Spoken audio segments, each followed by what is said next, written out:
Hi, in this video we're going to talk about what is wisdom and how it works by analyzing Proverbs chapter 8 through a mind map.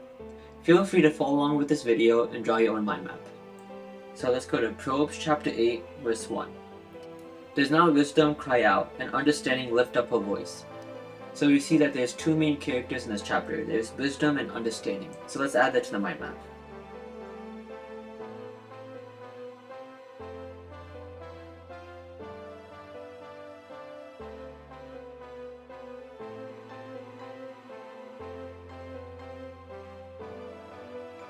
And we'll also add what verse it came from. So we'll also add verse 1. Now let's go to verse 2. She takes her stand on the top of the high hill, besides the way where the paths meet. So notice in this verse it says that wisdom is on the top of the high hill and where the places where the paths meet. So that means wisdom is at a place where she can access the most amount of people. If you're top of a high hill, it means you're trying to access the most area possible. And likewise, we see that it says, she's at a place where the paths meet. So if you're trying to reach the most amount of people, you want to be where all the paths meet, all the routes meet. So that's where you want to be, so you can see the most amount of people, because they all cross the same path. So likewise, wisdom is doing the same thing here. Wisdom is saying, I'm trying to be at a place where there's so many people going by, so you can access the most amount of people. So this means that wisdom is for everyone. So let's also add that to the mind map.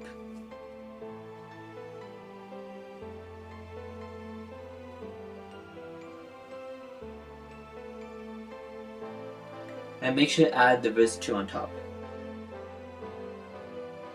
And the pink arrow means that's how you read the mind map. For example, it says from wisdom, arrow to for everyone. So that means the way you read it is wisdom is for everyone. Now let's go to verse 3. She cries out by the gates at the entry of the city, at the entrance of the doors.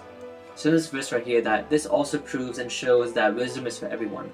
Because it says in verse 3 that she's at the entry of the city. She's at a place where she can reach the people, and it says she's at the entrance of the doors. So all the different doors, she's there, and she's trying to reach out to them, tell them, hey, listen to me, listen to wisdom. So likewise, this verse also proves and shows that wisdom is for everyone. So let's also add that to the mind map. And now let's go to verse 4. To you, O men, I call, and my voice is to the sons of men. This shows that wisdom is also for everyone. Now, let's go to verse 5. O you simple ones, understand prudence, and you fools, be of an understanding heart. And then verse 6, listen, for I will speak of excellent things. So verse 5 basically says, hey, before I can tell you wisdom, before I can share wisdom with you, you simple ones, first have prudence. Basically that means good judgment. And also says, hey, you fools, first have an understanding heart. So there are requirements in order to have wisdom. And as we've seen in verse 5, the requirements are to 1, have prudence, which is basically good judgment. And also the second requirement is to have an understanding heart. So let's add that to the mind map.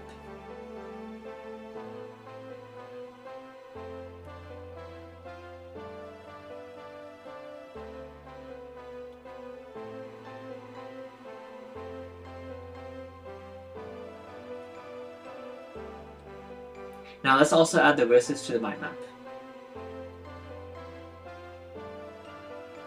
Now like I mentioned before, the pink arrows mean the way you read the sentence. For example, wisdom needs understanding and wisdom needs prudence, also good judgment. Now let's go to verse 6. Listen, for I will speak of excellent things, and from the opening of my lips will come right things. In the end of the verse it says, from the opening of my lips will come right things. So that means that out of wisdom, wisdom will speak of right things, also known as righteousness. So in the end of the verse is saying that, out of wisdom will come righteousness. She will speak of righteousness. In the beginning of the verse it says, for I will speak of excellent things. This means that she's correlating between her speaking righteousness and those things being excellent. So let's add this to the mind map.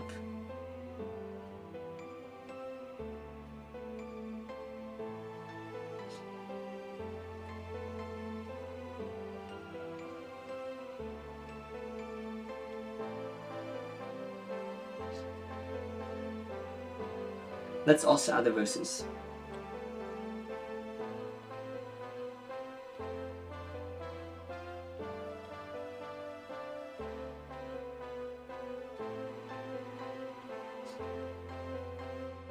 If you're enjoying this video, make sure to subscribe to this channel. Now let's go to verse 7. For my mouth will speak truth. Wickedness is an abomination to my lips. The beginning of the verse means that out of wisdom will come truth, because wisdom says, I will speak of truth. So there's a correlation between having wisdom and then also having truth. Later part of the verse it says that wickedness is abomination to my lips. Since wisdom never speaks of wickedness, that means that wickedness will never come from wisdom. So let's add this to the mind map.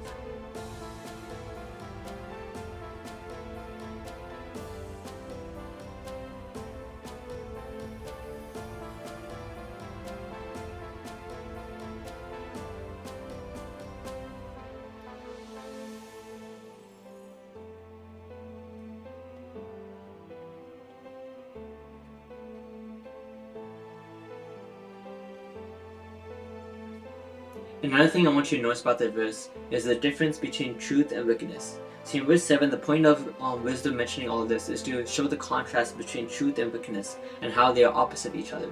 So let's add that to the mind map also.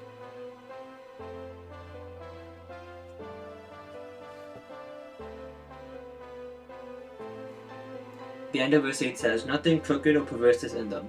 So wisdom is trying to say that, hey, out of wisdom will never come crookedness or perverseness. So let's also add this to the mind map.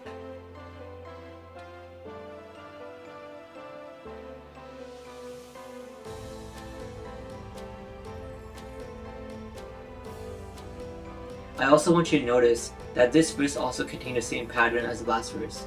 Wisdom shows what it does produce and what it does not produce. This verse also says that, wisdom will produce righteousness, but it will not produce crooked or perverse things. This shows the oppositeness of righteousness and crooked or perverse things. So let's also add it to the mind map.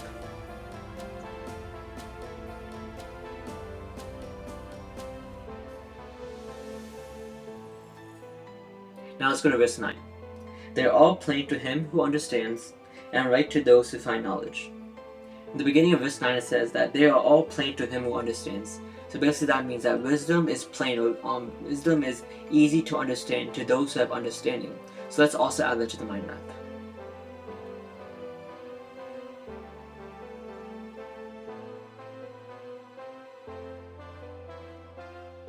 The second part of verse 9 says, "and right to those who find knowledge." So that means that wisdom is right to those, meaning it's good for those, it's good for people who have knowledge.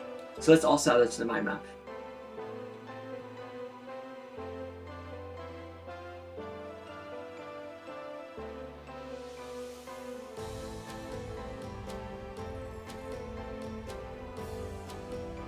And let's not also forget about adding the verses.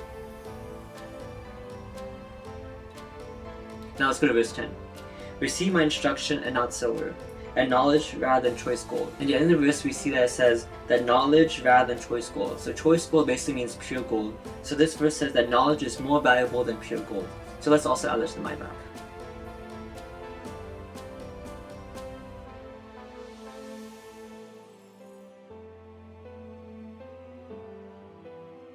In the beginning of verse 10 it says, "Receive my instruction, not silver." So this shows how instruction is more valuable than silver also. So let's add that to the mind map.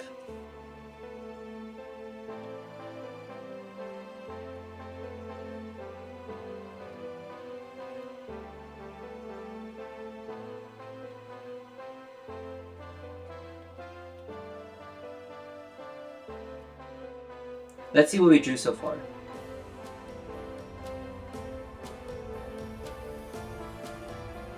That concludes part 1 for Proverbs chapter 8. Just like how knowledge and instruction is more valuable than money, check out this video on how the Word of God can make you rich.